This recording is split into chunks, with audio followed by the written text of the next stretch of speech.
মরছি ভাই, কেউ একটা পানি নেন ভাই, কেউ একটা পানি নেন। আমার মাইয়া হসপিটালে মরছি, আমার মাইয়ের চিকিৎসা করেছে 3 লাখ টাকা লাগবে ভাই, কেউ একটা পানি নেন।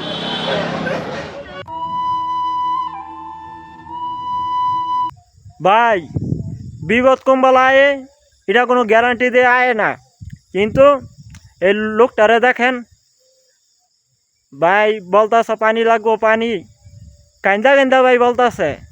আর আমরা কত মানুষ রাস্তা ভাই চলাচল করতেছি, একটা সামান্য একটা পানির বোতল লই আপনারা কিনা খাইতারেন না, আর কতটা কত ফি নষ্ট করে এলান। আর লোকটার ফি চাইয়া আপনারা সবাই যা যত পারেন এত দেওয়ার লোকটা সহযোগিতা করেন।